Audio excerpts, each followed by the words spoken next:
विश्व के कोने कोने में यूट्यूब के माध्यम से हमसे गुरु मंत्र लेकर वैदिक संस्कृति में आगे बढ़ने वाले मेरी प्रिय शिष्यों, सज्जन और सन्नारियों, देवी भागवत की कथा में आज हम शुंभ और निशुंभ की वरदान की बात करेंगे। ब्रह्मा जी कहते हैं कि राजन, देवी का चरित्र सुनने मात्र से मोक्ष प्राप्त होता है। मैं तुम्हें शुंभ और निशुंभ की कथा कहता हूँ। शुंभ और निशुंभ की कथा दो भाइयों की है। दो भाई थे, वो दोनों पुष्कर तीर्थ में जाके जल का और अन्न का त्याग कर तप करने लगे। पूरा 10,000 साल तक तप किए। तब ब्रह्मा जी प्रकट हुए और वरदान मांगने को कहा। शुंभ और निशुंभ ने वरदान मांगा कि हम अजर अमर हो जाएं। ब्रह्मा जी कहते हैं कि सृष्टि का नियम है, सबको मरना पड़ता है, ये नियम बदला नहीं जा सकता, इसलिए कोई दूसरा वरदान मांगो। तब शुंभ और निशुंभ विचार करके कहा कि हे ब्रह्मा जी, देवता, दानव, मृग, मानव, पक्षी, इसमें कोई भी पुरुष के हाथों हमारी मृत्यु न हो। स्त्रियों से हमें कोई भय नहीं है, क्योंकि स्त्री तो स्वभाव से ही अबला है। शुंभ और निशुंभ को ब्रह्मा जी वरदान दे के अपने स्थान पर चले गए। शुंभ और निशुंभ भी अपने स्थान पर आए और शुक्राचार्य को पुरोहित बना के शुंभ जो बड़ा भाई था राज गादी पर बैठ गया। चंड और मुंड महाप्रतापी थे, वो उनकी सेवा में शामिल हो गए। धूम्रलोचन भी जो दैत्य था, महाबलशाली था, वो भी शुंभ निशुंभ की सेवा में आ गया।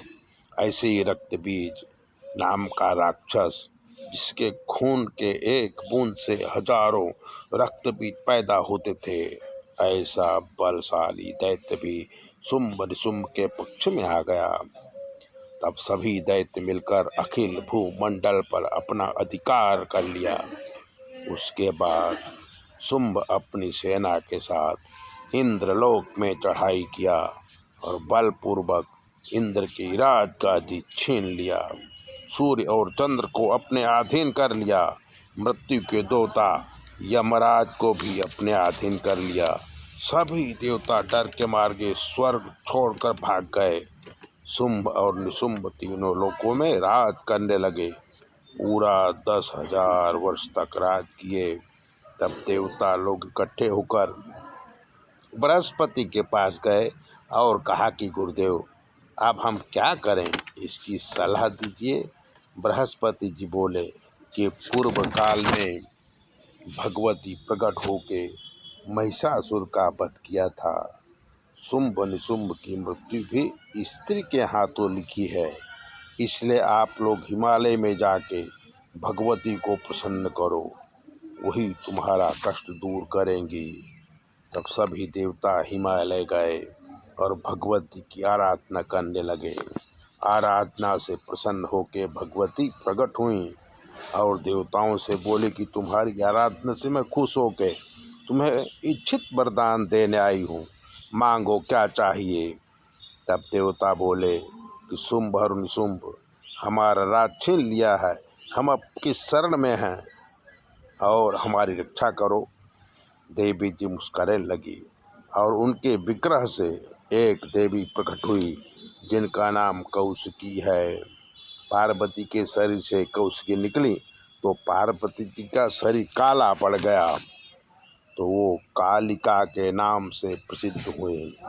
उन्होंने देवताओं से कहा कि दुष्टों का संहार मैं स्वयं करूंगी, आप अपने स्थान पर जाओ। ऐसी है देवी भागवत की कथा। दिव्य कथा सुनने के लिए चैनल को सब्सक्राइबर कर लीजिए, लाइक कर दीजिए। और अगर आपके जीवन में कोई कष्ट है तो 9825200108 पर प्रश्न कर लीजिए। हमें सुनाई नहीं देता, हमारी बेटी सारी बातें बताएंगे और जो ग्रह खराब होंगे हम उसका निवारण भी कर देंगे, आपके सारे कष्ट दूर करेंगे। चैनल सब्सक्राइबर ज़रूर करें।